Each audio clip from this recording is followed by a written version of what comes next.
no porque la evidencia hasta el momento no haya mostrado como una ventaja a entrenar en cierta fase por encima de la otra, quiere decir que los síntomas no existan y que no debamos de tomar decisiones al respecto. Bienvenido a otro episodio de Hypertrophy, un podcast que gira en torno al entrenamiento de fuerza convencional, la nutrición en la estética corporal y otros hábitos importantes como el sueño, el descanso y la gestión del estrés. Todo desde la teoría hasta la práctica. Nuestra misión es reducir la brecha de información que existe en México, aportando un pensamiento crítico y práctico. Sin más preámbulos, comenzamos. ¿Qué tal, chicos? Bienvenidos a otro episodio de Hypertrophy, el podcast. Y en esta ocasión, nosotros grabando jueves 30 de enero, queremos aprovechar por un tema que vimos la semana pasada en un curso de Muscle Mind, pero eso no es ahorita necesariamente una promoción o una oferta para que vayan y lo busquen, pero háganlo. Pero el tema es interesante. Dani nos propuso que aprovecháramos que hablamos sobre ese tema en el curso de hipertrofia avanzada, en el cual está Lau, Dani y un servidor como docentes. Y antes de entrar a toda la introducción y recordarles que compartan, que den like, que dejen su comentario y que nos den por ahí una calificación. Dani, Lau, Sergio, ¿cómo se encuentran? Bien. Llenos de actividades, afortunadamente, todas relacionadas con entrenamiento, nutrición, así que dentro de todo muy afortunados. Igual yo también estas semanas he tenido un montón de clases, pero es como dice Dani, o sea, es la verdad un lujo, creo, el poder dedicarnos a lo que nos gusta. Cada clase, yo sé, Juan, para ti, bueno, para todos, ¿no? Pero hablando de esta última que diste, a pesar de que conoces del tema, siempre es como una oportunidad de ver, bueno, qué más hay, qué cosas quizá que ya hayamos leído podemos interpretar ahora de una forma distinta, porque la experiencia que también tenemos en el campo, pues nos va abriendo otra perspectiva. Entonces, miro siempre como estas oportunidades de hacer una clase, aunque sea un tema que ya haya dado, como algo así. Entonces también, muchas tareas, pero agradecida. Y aquí del otro lado igual es un placer poder llevar a cabo estas clases de la mano de ustedes, porque es justo lo que mencionas, Lau, el momento en el que conoces ciertos temas, en el que aprendes ciertos temas, cada vez como lo entiendes de una mejor manera, ¿no? Y es como profundizar en ellos, después decir, oye, ok, ya lo entiendo, ahora creo que eso lo puedo llevar de esta manera a mi servicio, de esa manera lo puedo gestionar, pero ya realmente conociendo las bases, ¿no? Y que algo que brinda muchísimo valor en el curso es que igual ustedes es como toda esa práctica, experiencia que tienen, ¿no? Porque están en el ámbito, lo llevan a cabo en sus entrenamientos, lo llevan a cabo con sus clientes y eso es lo que brinda un conocimiento integral, ¿no? Así que yo estoy encantado con ese curso, de verdad, cada curso que he podido tomar con ustedes me encanta porque son ustedes como mis guardianes de mantenerme actualizado con lo ajetreado del día a día, que estar haciendo mil cosas. Yo sé que esas horas que dedico a estudio son horas de oro, o sea, son realmente, voy a sentarme a estudiar lo que realmente necesito y es bien padre poder sentir con esa seguridad de, a pesar de que mi día esté muy ajetreado, estoy al margen de la evidencia. Y por aquí, pues igual, justo esta semana que viene voy a iniciar unos pequeños cambios por aquí en Cancún. Me va a tocar cambiar de sede en cuestión de SmartFit. Así que va a ser un nuevo reto, nueva experiencia y los mantendré al trato de cómo nos va por ahí. Y también feliz de todo lo que nos ha tocado vivir en enero con Hypertrophy. el emprendimiento está bien padre y yo siempre ir aprendiendo en el camino con ustedes. Muy bien, pues antes que todo, muchísimo éxito, que estas nuevas experiencias en el nuevo SmartFit de verdad traigan más clientes, más alcance y pues probablemente más entrenadores de Hypertrophy, ¿por qué no? Que sea una herramienta que puedan utilizar, ¿verdad? Y bueno, chicos, pues el tema del día de hoy, para no hacer sin más preámbulos, es ciclo menstrual y rendimiento físico. Un tema que, pues, tú que nos estás escuchando, depende si te has empapado de información un poco más actualizada sobre el tema, te darás cuenta que hay muchas diferencias de opinión sin una justificación basada en evidencia. Sin embargo, si tal vez escuchas muchos podcast fitness con invitados de diferente índole, que lo que tratan de hacer es tener alcance, así como nosotros, pero pues un poco más reservados, pues las opiniones difieren, ¿verdad? La historia, toda esta historia comienza con qué hacen las hormonas, qué función tienen las hormonas en nuestra fisiología, y con base en su función y los niveles que podamos tener, es probable que valga la pena hacer algunas consideraciones en cuestión del entrenamiento. Esto tiene un sentido bastante lógico. Si los estrógenos ahorran más glucógeno, aumentan la excitabilidad del sistema nervioso central y además mejoran la conducción eléctrica, pues entonces podríamos decir que si hay más estrógenos, seguramente las mujeres cuando se encuentran en una fase de su ciclo menstrual donde estén más elevados, podrán rendir más.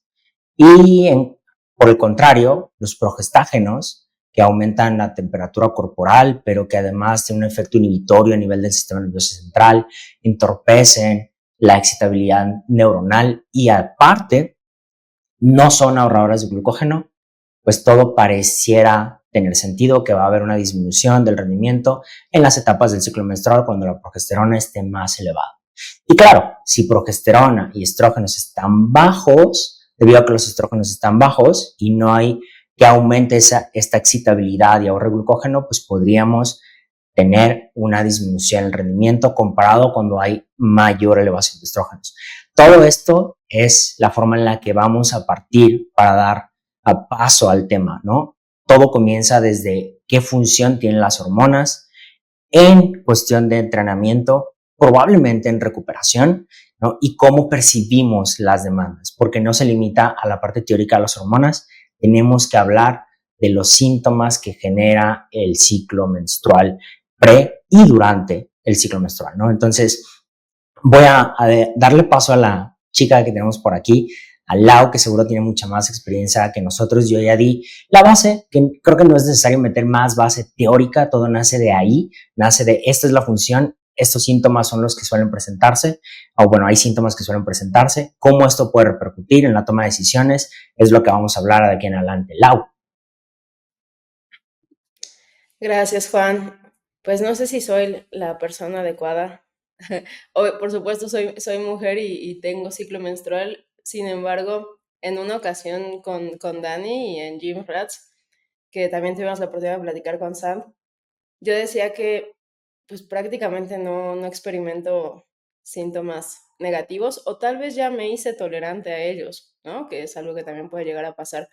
Sin embargo, en la práctica sí me pasa con muchas de las chicas, de las mujeres que entreno, que si bien em, pues cada mujer es completamente diferente, ¿no? Inclusive cada ciclo menstrual, lo platicábamos en tu clase, puede tener diferentes síntomas, diferentes duraciones, ¿no? Lo que eso también afecta la dificultad de, por ejemplo, en los estudios, de poder medir, bueno, verdaderamente es la fase folicular, verdaderamente es la fase lútea. Entonces, hay un montón, digamos, como de ruido en torno a pues poder discernir, a ver, lo que estoy experimentando o sea, es real, ¿no? Un poquito como con el tema del dolor, creo. Esos síntomas son reales, los que una mujer puede padecer, por ejemplo, los cólicos, de pronto cuestiones hasta como de mareos, de náuseas, ¿no? Pues dificultades también a la hora de conciliar el sueño. Entonces, si lo pensamos, pues son un montón de síntomas que si se experimentan al mismo tiempo y luego si además no es como que, pues lo sentí ahorita y ya, ¿no? Sino que van a estar presentes cada mes, pues por supuesto puede impactar la motivación y el disfrute del entrenamiento. Dicho eso, bueno, y aquí es donde entraremos ya como a la parte más, eh, digamos, la fisiología y todo, pero creo que para comenzar sería importante decir que bueno, no todas las mujeres van a experimentar los mismos síntomas, inclusive no los mismos, o sea, la misma mujer, los mismos síntomas a lo largo de toda su pues, trayectoria, digamos, como entrenada. Sin embargo, no porque la evidencia hasta el momento no haya mostrado como una ventaja a entrenar en cierta fase por encima de la otra, quiere decir que los síntomas no existan y que no debamos de tomar decisiones al respecto. Antes de darle la palabra a Dani y Sergio, sé que Dani quiere hablarnos un poquito más del contexto y pues cuando los estrógenos están más altos, cuando la progesterona está más alta, sé que Dani nos va a decir ahí cuál es la fase lútea, cuál es la fase folicular y con base en ello tener... No me fiaría tanto, pero... Vale. Sí, si quieres le doy, ¿no? Tú dime. No, sí, claro, con gusto. ¿Ya me arranco o ibas a comentar? Dale. Vale. Nada más como algo, una curiosidad por ahí que creo que sí vale la pena mencionar, es que el rol, por ejemplo, de señalización anabólica de los estrógenos, primordialmente parte de evidencia mecanicista en roedores. Es decir, evidencia mecanicista es lo que sucedió hace muchos años con la hipertrofia en general. Se observa que tras una sesión incrementa la testosterona, IGF-1 y también incrementa la síntesis proteica. Ergo, las hormonas son un potente señalizador anabólico para incrementar la síntesis proteica. Mm, puede que sí, puede que no, porque puede que sean dos fenómenos que sucede que empalman, pero no que sea uno la causa del otro. Y ahora en el contexto de las hormonas femeninas es todavía más complejo porque no estoy tan familiarizado con los últimos hallazgos en ese sentido, pero hasta donde yo me quedé, la gran parte de funciones, sobre todo de estrógenos, parte de evidencia en modelos animales, en roedores. Que digo, no es que no sean válidos, no es que no importen, pero pues sí están limitados, claramente.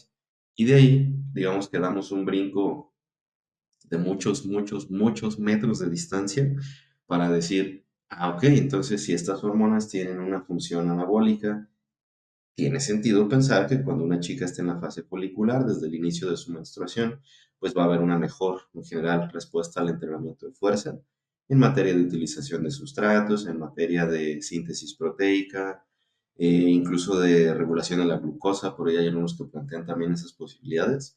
Y una vez que llegamos a la fase lútea, que es en donde los estrógenos van a la baja y ahora tenemos el pro de la gestación, básicamente el cuerpo diciendo, ponte el chiquillo, eh, la respuesta al entrenamiento tendería a ser menor, menos síntesis proteica, quizás cambios en el apetito, en la utilización de sustratos, etc. Es muy sencillo, ¿no? Pero si nos ponemos a rascarle, vamos a encontrar un montón de consideraciones por las cuales no es tan sencillo. La primera, y ya Lau lo comentaba, una misma chica puede tener diferencias de ciclo a ciclo en materia de síntomas, en materia de duración del mismo ciclo, en materia de la naturaleza ya como tal de la menstruación, en tanto a abundancia, en tanto a los días que dura su periodo, en tanto a cómo experimenta los síntomas, a veces más, a veces menos, si tiene cólicos, si tiene cambios en su ingesta nutricional, un montón de variables en una misma mujer. Ahora sería sumamente complejo estudiar qué pasa entre dos, entre tres, entre 100 mujeres distintas, ¿no? La heterogeneidad de las respuestas puede ser un gran problema para estudiar esas cosas. Y haciendo un paréntesis, esa es una de las especulaciones que muchos presentábamos al darnos cuenta que la mayor parte de la investigación en ciencias del ejercicio se realiza en hombres. Y es como que la excusa típica, no, pues es que las chicas son más difíciles de estudiar, bla, por el ciclo menstrual. Pero bueno, igual de eso podemos hablar un poco más adelante. El punto es que, en teoría, el programar tu entrenamiento, el periodizar, si tú quieres, tu entrenamiento en función al ciclo menstrual, se vería algo así. Al inicio, en la fase folicular, estaríamos entrenando quizás con más volumen, con más proximidad al fallo, y ya si tienes un coach mega científico, te daría más carbohidratos, te daría más proteínas, o bueno, las proteínas puede que se queden, pero te daría más carbohidratos, menos grasas. Y hacia la fase lútea, entonces tendríamos menos volumen de entrenamiento, menos proximidad al fallo, y tendríamos menos aporte de carbohidrato, porque hay algunos que incluso dicen que puede haber cierta resistencia a la insulina incluso. Vaya, eso significaría que el entrenamiento de una mujer, si lo estructuráramos de esta manera, estaría cambiando prácticamente cada semana. Y ahora nos preguntaríamos cuánto tiempo demora en suscitar adaptaciones morfológicas o neurológicas, por ejemplo, hipertrofia, fuerza, respectivamente. ¿Semanas? ¿Cuál sería entonces la repercusión de estar modificando tu entrenamiento con esa constancia? ¿Vale la pena lo que estás pagando por lo que pudieras llegar a obtener? Creo que ese es el contexto así teórico un poquito más explayado, con muchas limitantes que existen. Y lo último, que ya afortunadamente en los últimos años tenemos un poco más de boom de investigación directamente sobre este tema, tanto RCTs como metaanálisis. Y por ahí para los que nos escuchen, si les interesa ahondar un poquito más y como que encontrar una buena fuente de información en estos temas, podría recomendarles seguir al profesor Stuart Phillips. Está en Instagram, lo encuentran en redes. Y sobre todo Loren Colenso Semple, que ha liderado un tanto de investigación en estos temas, para que tengan así como que mejores fuentes de información, porque sí, indudablemente en redes sociales, e incluso tú, Juan, me has compartido algunos de chicas fitness que tienen miles y miles de seguidores, que justamente eso te dicen. Ya ves cómo son los reels de mi cara cuando me doy cuenta que el entrenamiento en la fase folicular, este tipo de cosas, ¿no? Que pues sí puede que generen vistas, likes, lo que tú quieres, seguidores para estas personas, pero no son buena información. Un gran spoiler que quisiera hacer desde ahorita, por si no nos escuchan hasta el final, es que no solo no es recomendado, sino incluso puede considerarse mala práctica programar en torno al ciclo menstrual. Listo. Algo por ahí que mencionas, Dani, de la parte mecanística, me parece interesante remarcarla, e incluso para los médicos que nos escuchen, si tenemos la fortuna de que algún médico nos escuche por acá, algo que teníamos en un tratamiento de insuficiencia cardíaca y pensamos que iba a ser la panacea cuando surgió esta información fue la digoxina, ¿no? La insuficiencia cardíaca es cuando pues, el corazón ya no late con suficiente fuerza, ya no tienen la misma capacidad de expulsar la cantidad de sangre que expulsaba. Y la digoxina, pues era increíble porque mejoraba la fracción de eyección del ventrículo izquierdo. Y entonces volvían a recuperar la capacidad de contracción del miocardio y pues venga, los síntomas de insuficiencia cardíaca en agudo disminuían. Súper bien, todo tiene sentido, ¿no? Entonces la parte mecanística de lo que está pasando en las respuestas al uso de un fármaco, pues es prometedora.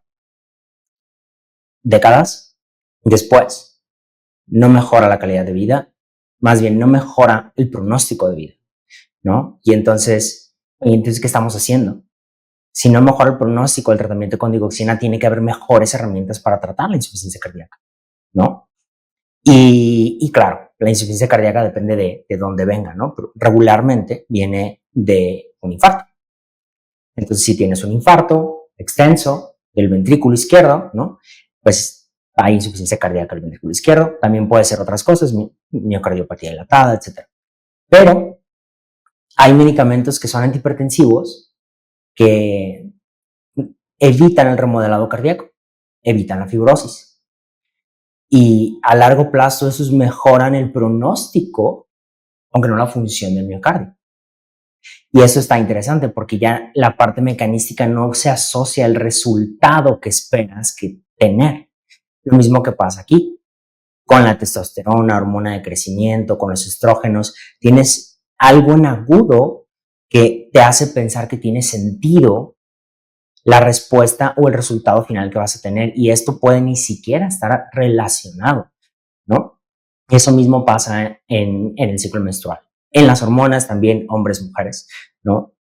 Parece que no impacta siempre que los parámetros se mantengan en condiciones fisiológicas. No quiero decir que no importan las hormonas, quiero decir que en condiciones fisiológicas parece no ser relevante la toma de decisiones con relación al comportamiento hormonal, ¿va? En condiciones fisiológicas, patológicas, es otra historia. Claro que tener hipertiroidismo, hipotiroidismo, tener hiperandrogenismo, ¿no? O sí impacta en tu fuerza, en tu capacidad física, en tu vello, en tu capacidad reproductiva, todo esto, pero condiciones patológicas. No vamos allá, vamos a lo normal, ¿va? A lo que está dentro de esos parámetros. Y ahora sí, Cedo mi micrófono. Algo que también me vino a la mente ahorita que Dani mencionaba pues al final, como todas estos beneficios y estos efectos que le adjudicamos al estrógeno vienen de evidencia en roedores, pues también un contexto en el cual quizá deberíamos de pensar cuando decimos, bueno, a ver qué impacto tiene la fase menstrual, la fase del ciclo menstrual, es, por ejemplo, qué sucede con las mujeres menopáusicas. Y recuerdo un estudio que leí justo para preparar una clase, ya tiene algunos años, de 2021, Romero Parra y colaboradores, donde pues pusieron a un grupo de mujeres posmenopáusicas de 50 y tantos años y otro grupo de mujeres pues eumenorreicas, aún con su ciclo menstrual, por supuesto más jóvenes. Hicieron un protocolo de sentadilla libre, si no me equivoco, y evaluaron marcadores de daño muscular, recuperación, y al final de cuentas no fue muy distinto el rendimiento, ¿no? Ahora, ¿qué es lo que podría estar ocurriendo ahí, ¿no? Pues estas mujeres todas eran entrenadas. Entonces, inclusive las mujeres posmenopáusicas, pues si ya no tenían periodo, ¿no? Sabemos que cuando llega la menopausia los niveles de estrógeno decaen bastante, ¿no? No es como en el caso de los hombres que aún conforme va avanzando la edad, pues, o sea, van disminuyendo, pero no es tanto, ¿no? Como en el caso de las mujeres. Y aún así pudieron tener un rendimiento bastante similar.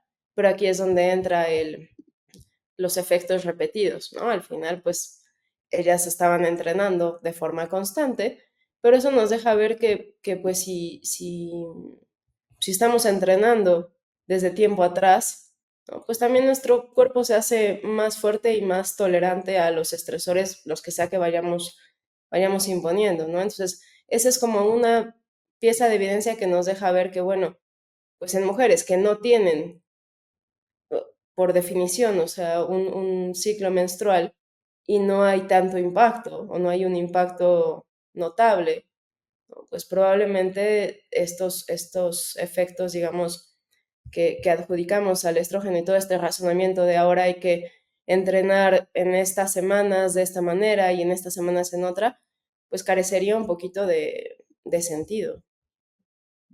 Sí lo Yo carece, creo, pero, ay, perdón que te interrumpa, vas. pero aprovechando, no significa que no nos interesen todos estos datos, porque sí quiero hacer una denuncia pública y no es sarcasmo ni nada, de verdad es una denuncia pública.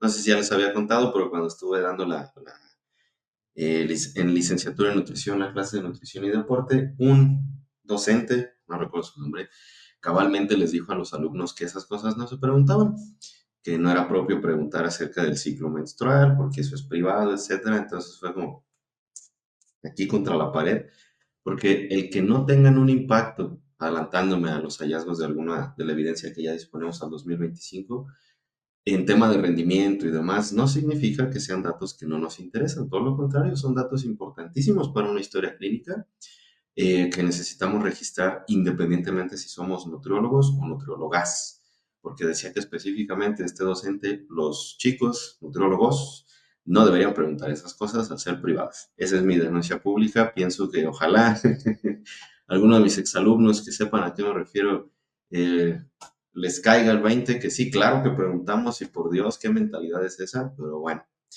ese es otro lado también rápidamente, antes de cederte el micrófono, Juan, que la variabilidad entre mujeres y entre una misma mujer, en la práctica, si acaso quisiéramos establecer pautas basadas en las fluctuaciones hormonales del ciclo menstrual, serían muy difíciles porque solamente tenemos signos y síntomas y tendríamos que estar tomando muestras en sangre si realmente queremos saber a qué nivel están los estrógenos, a qué nivel está la progesterona, etc, etc, etc. Porque todo lo demás es, pues yo creo, de acuerdo a la aplicación, que estoy en el día tal, es probable. Ay, ¿qué crees? Ya me bajó. Ah, entonces ya, ay, déjame ajusto aquí para que metas más volumen. Ese tipo de cosas se harían muy difíciles.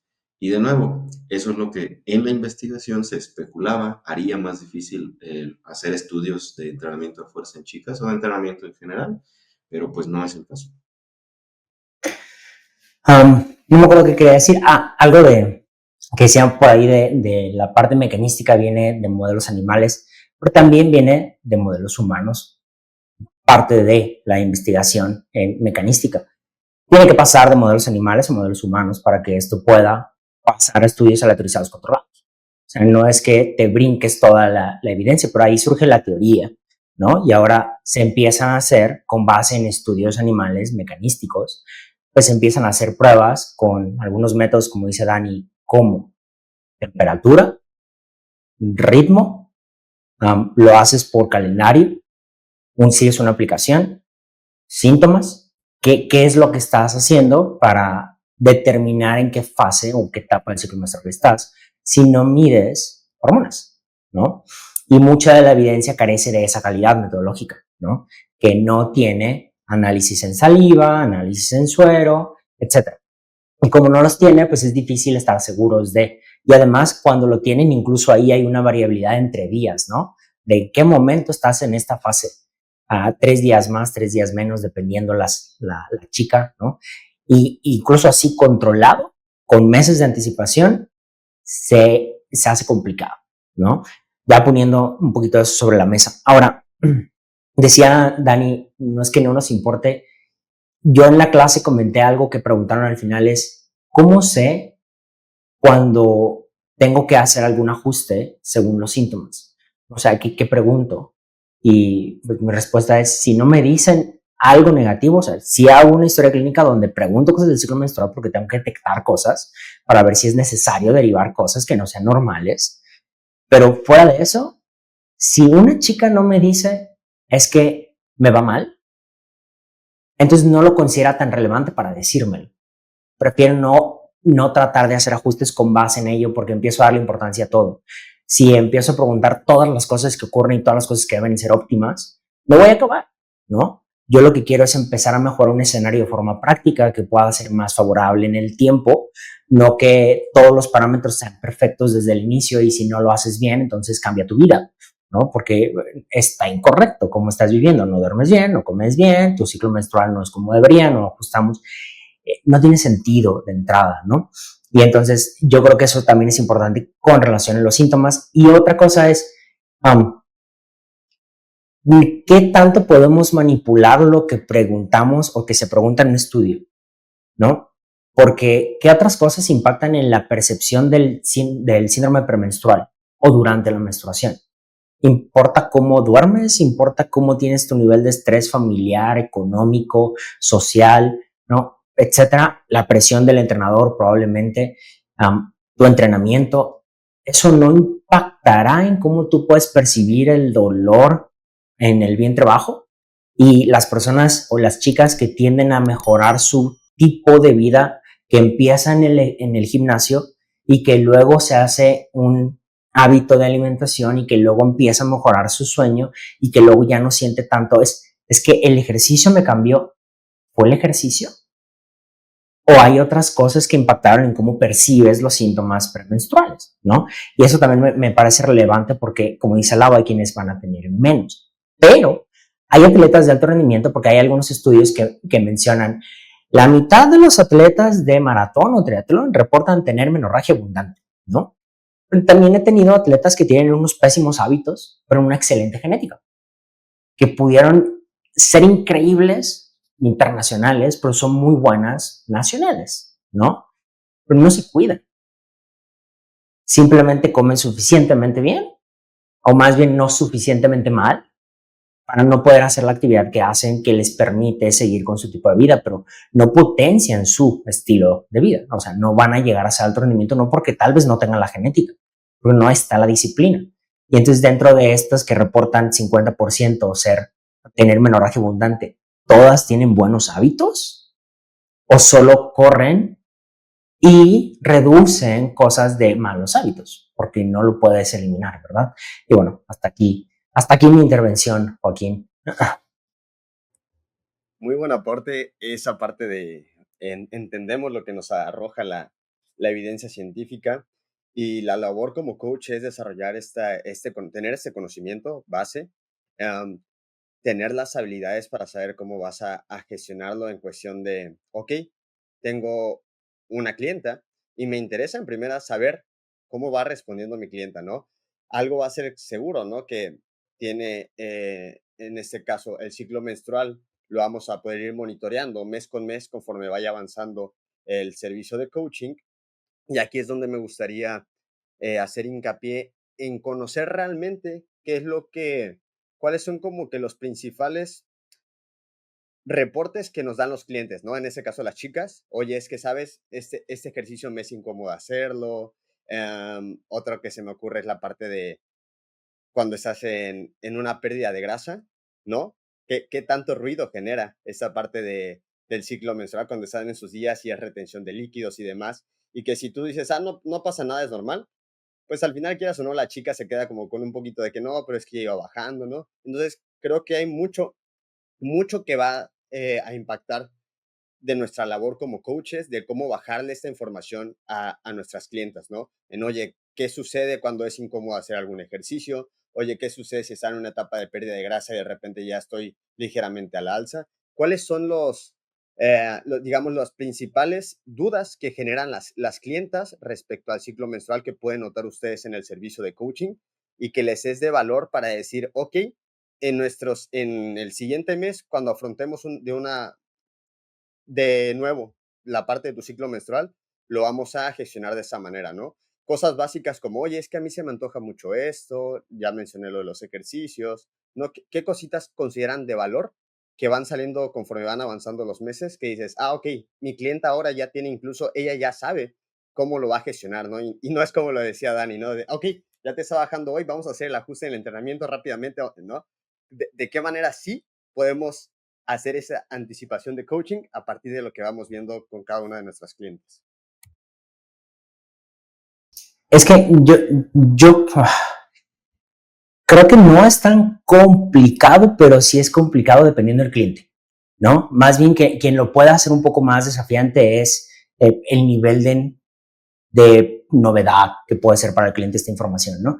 Entonces, primera vez que llega alguien que no tiene experiencia, que pues le preocupa cómo va a salir su ciclo menstrual, sin que impacte significativamente, porque hay quienes simplemente leen. Y como anécdota, durante toda la vida, que siempre que tuve la oportunidad de estar en mi casa platicando con mi familia, ya fuera Navidad, una fiesta, cumpleaños, lo que sea, pues algo salía con mi papá. Y entonces mi papá estaba sentado viendo la tele, mi papá es médico, y empezaban a preguntarle algo, ¿no? De lo que sea. Y fíjate, Héctor, que pasó tal y tal. Y entonces leí y pues quedé preocupada. ¿Qué hago?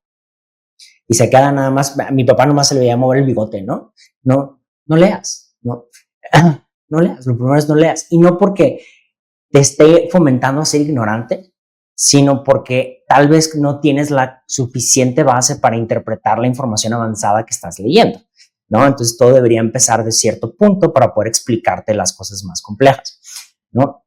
Y entonces eso pasa más o menos por aquí. Leen algo del ciclo menstrual, vieron un reel como el que dice Dani de mi cara cuando supe que estoy en la fase lútea, ¿no? Y por eso estoy rindiendo menos. Entonces, cuando ves en esta información y te preguntan una duda muy genuina, es como, ok, ¿tú has percibido cosas cuando entrenas? No, pues es que es la primera vez que vengo y lo hago. ¿Qué te parece si probamos cómo te sientes el día que te toca entrenar? Si te sientes en condiciones de ir, vas. Si no, no vayas, ¿no? O sea, no pasa absolutamente nada. Y en caso de que digas, ok, no me siento del todo bien, pero puedo ir, adelante, ve. Prueba cómo te sientes, ejecútalo. Tal vez te sorprendes, pero lo primero es que tienes que estar dispuesto. Si no estás dispuesto, no vayas. No porque yo te digas que no importa. Eso sería, dijera Dani, una mala práctica, porque no estoy escuchándote. Estoy basándome en una fisiología y no en la persona que tengo enfrente, cuando debería preocuparme qué es lo que tú percibes como amenaza para que podamos experimentar si es en verdad una amenaza o no.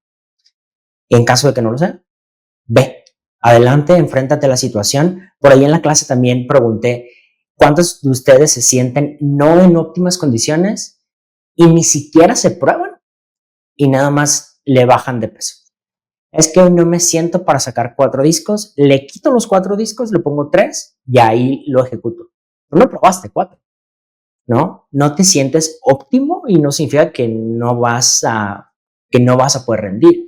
Solo tal vez si das esa potenciación, ahí se acabó el problema, ¿no? Tal vez no. ¿Qué pasa si lo pruebas y entonces sientes que no vas a rendir? Si lo sientes muy demandante, no haces el número de repeticiones, hacías 8 y haces 4, bájale, ¿no? No es un problema, pero estás exponiéndote y te estás conociendo. Eso es lo que buscamos en una introspección. No buscamos que nos digas nada más cómo te sientes, sino, ¿lo hiciste? Sí. Ah, ok. Después de que lo hiciste, ¿cómo te sentiste? No cómo te sientes antes de hacerlo. Y creo que eso es valioso porque aprende la persona a conocerse, pero tiene que estar dispuesto. Si no está dispuesto, no se va a conocer y no puedes ayudarlo mucho. Eso también pasa con el dolor lumbar. Es que no quiero levantar más pesado, ¿no? Pero si no te expones, no vas a saber cómo te va a ir. Es que no quiero hacer peso muerto, pero si no te expones alguna vez, no sabes cómo te va a ir. Tienes que hacer las cosas en orden para tomar decisiones informadas y no tomar decisiones emocionales, dijera Equiwa, ¿no? Y creo que eso es lo mejor que puedo decir. Me viene a la mente con esto que mencionas, Juan. Al final lo que buscamos, yo creo, es enseñarles a autorregular su entrenamiento, ¿no? O sea, que puedan ir tomando las decisiones ellas en el momento, porque pues nosotros no vamos a vivirlo, no vamos a estar ahí y las cosas se pueden dar muy diferentes de como en nuestra cabeza pudieran llegar a suceder.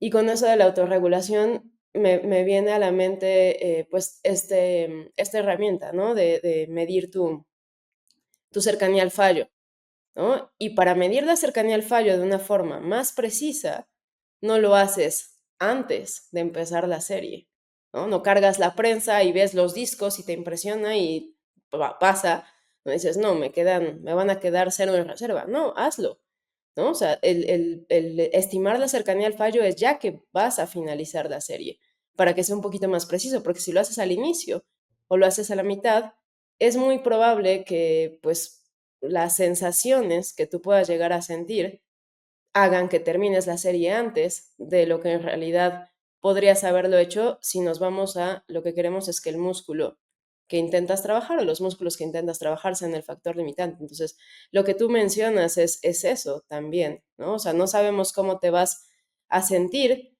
y muy probablemente, o sea, no nos podemos fiar enteramente de cómo te sientes ahorita que estás en tu casa antes de irte al gimnasio porque es un contexto diferente y el impacto que puede tener ya simplemente estar en el gimnasio, ¿no? Y desde cosas que si la música, que si ves a otras personas entrenando, ¿no? ¿A cuántos nos ha pasado que por distintas razones tal vez no nos sentimos 100% preparados?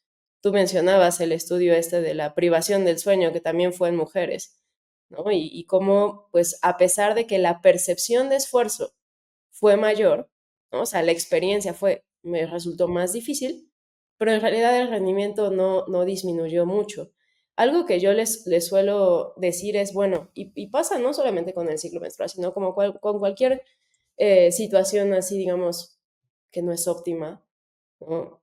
Por eso tienes rangos, ¿no? Tienes rangos de repeticiones, tienes rangos de repeticiones en reserva.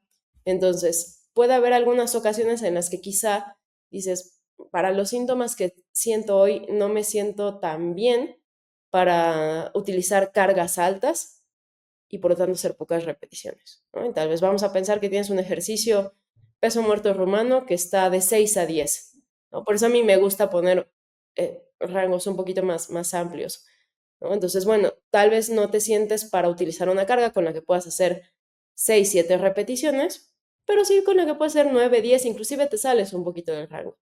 Entonces ya no dejas de hacer el ejercicio, simplemente lo adaptas a cómo lo que tú consideras que vas a poder rendir mejor y tal vez y probablemente progresas, ¿no? Al final sabemos que podemos construir músculo con diferentes rangos de repeticiones, diferentes también cercanías al fallo, pero es como esta parte de también el otorgar ese poder de la decisión contribuye a la autonomía, te sientes competente, pues sí lo pude hacer. Y seguramente la siguiente ocasión sí te vas a aventurar a usar una carga con la que puedes hacer 6 7 porque ya viste que con 9 o 10 salió bien, ¿no? Entonces creo que esa es una herramienta muy valiosa y en la plataforma tenemos la posibilidad de programar así, o sea, rangos de repeticiones, rangos de cercanía al fallo, ¿no? Entonces, esa puede ser una más allá de, por ejemplo, la selección de ejercicios, que ya lo mencionaba Sergio, ¿no? Igual. Por ahí también, Sergio decía algo de los antojos, ¿no? Y ese es otro dato que actualmente tengo esta impresión de que cuando no nos sentimos bien, tenemos que hacer algo para sentirnos bien, ¿no? Um, Creo que es razonable, es válido, podemos hacerlo, o sea, no podemos incluso dar un espacio a date permiso de X golosina, ¿no? Pero también, ¿qué tanto? No es que no puedas comer esa golosina, no es que no puedas comer eso que se te antoja nunca, tal vez es demasiadas veces, cada vez que es el ciclo menstrual, cuántos días tienes esos antojos, que te das ese permiso, ¿no? Lo que puede sí estar impactando a largo plazo es que no puedo salir del estancamiento, ¿no? Es que no puedo perder este porcentaje de grasa, es que no he podido hacer esto. Y en orden para sentirnos bien, pues comemos esto, al cabo sé que voy a llegar eventualmente ahí, pues eventualmente no vas a llegar si nunca estás en esa situación incómoda. Pero creo que es la forma en la que lo vemos. Ahora en redes sociales divulga mucho el qué hago cuando estoy en déficit y se me antoja un chocolate, me lo como, ¿no? Y entonces esto que se ha hecho muy famoso y que está completamente correcto, hay momentos en los que no puedes. Dani decía en uno de los podcasts que tuvimos es, mi fruta, mamá, no me ofrezcas fruta. O sea, claro que sé que voy a tener hambre, claro que sé que se me va a antojar, claro que sé, pero yo estoy aceptando de forma voluntaria estar en una situación difícil, incómoda, en la que sé que esto se tiene que hacer en orden para. Y también Alberto lo decía en el otro episodio. Hey, cuando tienes trabajo, no tienes ganas de hacer muchas cosas de tu trabajo. No te gustan muchas cosas de tu trabajo. ¿Las haces? Sí. ¿Y estás feliz haciéndolas? No, pero las haces. Es el trabajo, ¿no? Y entonces, ahorita tengo esta idea de sí, la flexibilidad es importante, pero no es lo mismo ser flexible que ser permisivo. Y entonces, cuando vas con la idea de cuando llegue mi ciclo menstrual, me voy a dar permiso porque sé que es el día en el que no me siento bien, entonces ya vas con permiso de hacer cosas y es muy fácil hacerlo. Versus aunque esté en mi ciclo menstrual, aunque no me sienta bien, aunque voy a no hacer esto y voy a seguir mi plan, ¿no? Si lo consigo, excelente, ¿no? En esta ocasión tuve esa capacidad, después puedo hacer una introspección, cómo me sentí, cómo me fue, qué pasó, lo necesité, me dio un atracón posterior, no me dio, puedo hacer un análisis después de eso. Si no lo logré, pues analizo por qué no lo logré, qué pasó, ¿no? Nada más fue mi ciclo menstrual, ya he mentalizado que podía equivocarme y esa fue mi puerta de entrada para hacerlo más sencillo, o también ese mismo día dormí mal, tal vez ese mismo día, no sé, me peleé con mi novio, no, lo que sea. Puede haber más factores que influenciaron que consumieras eso, pero ya no fuiste de entrada con el permiso de abrirte la puerta a darle espacio a eso, sino que vas con la decisión y la convicción y el compromiso de hacerlo.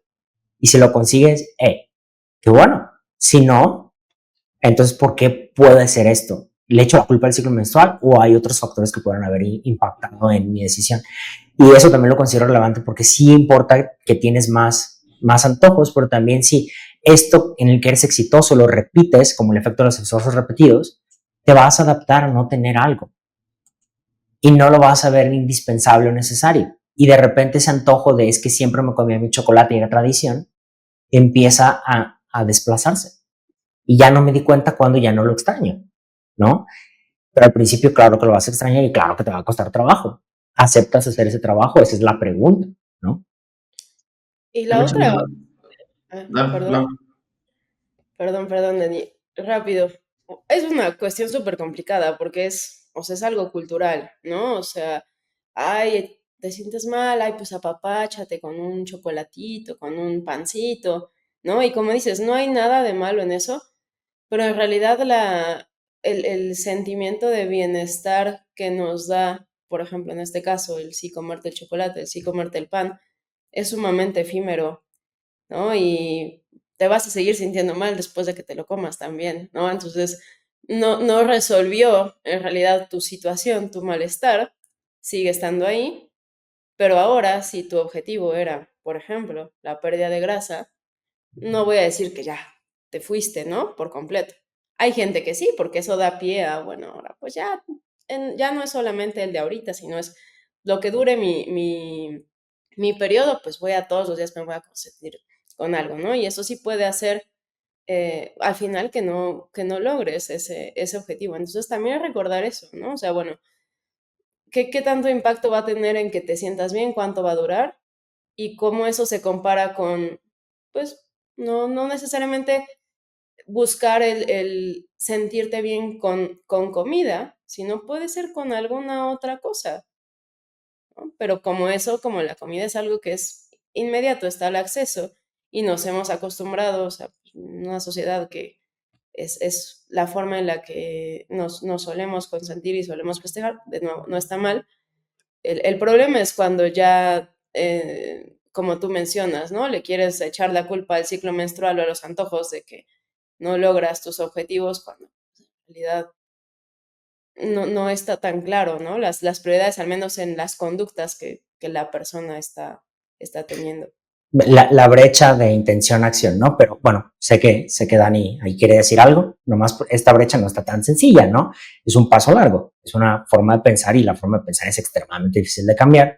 Solo es como poner el contexto de, pues tengo que ir trabajando la forma en la que pienso.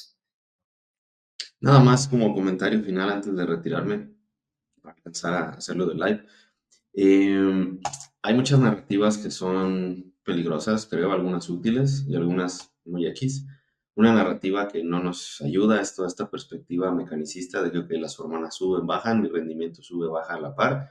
No nos funciona. Y sobre todo porque ya tenemos estudios, como uno que se publicó apenas a finales del año pasado, diciembre, a cargo de Colenso Samples, Stuart Phillips y otros investigadores, en donde ni la tasa de degradación ni de síntesis de proteínas miofibrilares se ve afectada por la fase del ciclo menstrual.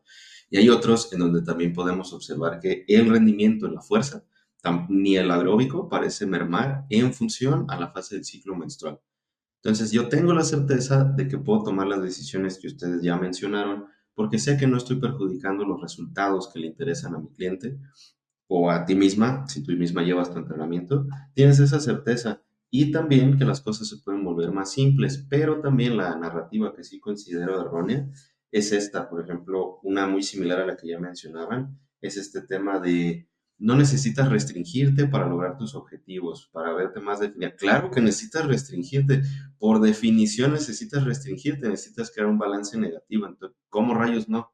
Pero que sí es lo que es correcto, que el grado de restricción puede variar de acuerdo al individuo y que la toma de decisiones de si te comes el bendito chocolate o no, ambas son buenas, ambas son correctas, pero más que, y eso es creo una muy difícil en nuestra sociedad, como dijera el Guasón, el Joker, vivimos en una sociedad, nos cuesta un trabajo inmenso pensar más allá de bueno o malo, pensar más allá de blanco y negro. Comer la galleta es bueno, pero otro influencer te dice es malo. Ninguno de esos es correcto. Ok, si comes quizás esa galleta y se convirtió en que te acabaste todo el paquete y eso te hizo sentir culpable o este tipo de cosas, bueno, en ese contexto necesitamos evaluar por qué está pasando esto y si esa toma de decisiones te aleja o te acerca a tus objetivos. No es que sea bueno o malo. Y esa es una de las preguntas que siempre en todas las clases, ya sea de nutrición o de entrenamiento, me hacen. Oiga, profe, entonces esto sí es bueno o me mandan mensaje en Instagram, lo que sea. Y no es mi intención sonar grosero, ni mucho menos, pero mi primera respuesta es, ok, primero, necesito que pensemos más allá de eso, ¿no? El pensamiento dicotómico nos ayuda a, perdón, no nos ayuda a entender fenómenos, o por lo menos tener un poquito más claro fenómenos que son muy complejos, como la fisiología humana, vaya, con eso tienes, ¿no? Y pensar que, oye, la insulina subió, es malo, ¿no? Es malo, hay que bajarla. Los estrógenos suben, entonces eso es bueno. No, insisto, pensar blanco y negro, bueno, malo, dicotómico, pensamiento categórico, es sumamente limitante porque ya la manera en que formulas preguntas va a estar limitada a la respuesta que vas a obtener. Y en el caso del entrenamiento, en tema también de nutrición, en función a las fases del ciclo menstrual, es la misma consideración. Es, ok, puede que el rendimiento no merme, pero puede que los síntomas sí para ti repercutan en que este ejercicio te molesta, que tu rendimiento mermó, pero no significa nada realmente en el gran contexto de las cosas, como en cualquier ser humano, ya sea que menstrue o no, porque así es el rendimiento humano, no es lineal, no es como que vaya una progresión así o un declive tal cual, es un poco más complejo que eso.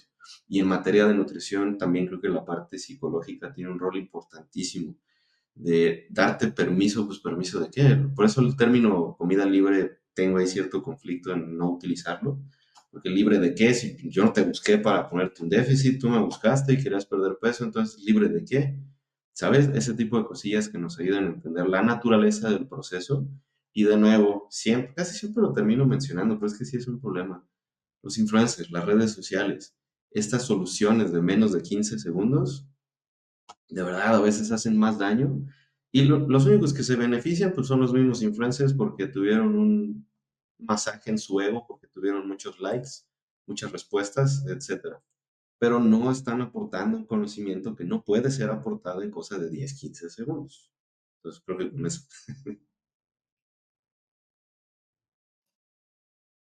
Sergio, ¿querías decir algo? Pues yo creo que como conclusión fue un Ujú. episodio bastante llevado a la práctica. Vimos la base, lo fundamental, y me gustaría como que ya para cerrar en esa ocasión el tema de, oye, estoy en mi ciclo menstrual, ¿debería ir a entrenar? Lo que mencionaban, ¿no? Uno, ¿estás dispuesta a? Dos, ¿cómo te sientes, no? Creo que en primera, si tienes al menos 7 días en tu semana y tu programa de entrenamiento son 5 o 4, de entrada sabes que tienes algunos días extras donde puedes como, oye, creo que me conviene más ir ese otro día, hoy descanso. Entonces, desde ahí ya tienes como esos colchones, esos salvavidas, que no es como por obligación tienes que hacerlo, pero si no lo has hecho, experimentarlo y ver cómo te sientes, ¿no? El entrenamiento, autorregular tu entrenamiento, ¿no? Como lo mencionaba Lau, esa parte de la cercanía al fallo, el rango de repeticiones, al final, esta es una de las utilidades de tener un rango y no estar marcando números fijos, de hacer un número de repeticiones fija, un rango de una cercanía al fallo fija, sino que realmente te sientas con la libertad de que te puedes mover dentro de este rango. Y que eso, evaluar cómo te sentiste después de la sesión, ¿no? Porque no es solo cómo te sientes antes, sino durante y después de, ¿no? Me quedo con eso y que al final es algo que es una cadenita, tanto el tema de nutrición, entrenamiento. Oye, ya me permití este antojo y lo sigo haciendo de manera recurrente, o todo lo contrario, no voy a caer en ese antojo porque es algo malo. Entonces, ya todo va a ir impactando. Si me comí ese pingüino, que era solo un pingüino, y ya lo veo como que no, es que me salí del plan y ya se fue todo, pues al final va una cadenita y ya no fui a entrenar y demás. Entonces, hay que tener una flexibilidad de acuerdo a nuestro contexto, nuestra situación, pero que eso, que se den cuenta que va más allá de solo las hormonas están arriba, están abajo, sino realmente te des la oportunidad tú como individuo de analizar, evaluar el cómo te sientes cuando se presenta el ciclo menstrual. Y ser flexible no es ir dándote permiso de hacer cosas. Ser flexible es ajustar cosas que todavía te van a costar hacer, pero para que sea más sostenible y más llevadero. Es que no me gusta el brócoli, no necesitas comer brócoli, pero tienes que comer otro tipo de vegetales, ¿no? No es que no me gusta el brócoli, entonces no como vegetales. No. Y eso es una de la interpretación extrema en la que creo que podemos caer aquí. No es, es que quiero aumentar masa muscular, pero no quiero entrenar fuerza. Pues entonces, ¿no? O sea, claro que tienes que entrenar fuerza, aunque no te guste si quieres hacer masa muscular. Hay cosas que simplemente tienes que hacer en orden para que ocurra el resultado que buscas. Entonces, flexible y permisible no es lo mismo, ¿va? No sé, en esa ventana. Creo que fue un excelente episodio, Lau. No sé si quieres decir algo antes de irte porque hemos terminado. No, la verdad es que creo que estuvo muy, muy completo porque abordamos tanto la parte, digamos, de la fisiología y todo, pero la aplicación práctica y pues por ahí también algunas cuestiones de metas, de comportamiento y pues creo que va a ser uno muy útil, muy práctico. Nada más eso. Perfecto, pues chicos, gracias por acompañarnos en otro episodio de Hypertrophy, el podcast. Les recuerdo que si quieren ayudarnos a hacer crecer el proyecto, pueden compartirnos, darle like, dejar un comentario y también calificarnos. Denos una calificación, díganles qué opinan del podcast, de preferencia 5 estrellas. Si quieren poner una estrella, de preferencia no la pongan y pueden retirarse. Chicos, Que estén muy bien. Nos vemos la próxima semana en otro episodio de Hipersalud. Hasta luego.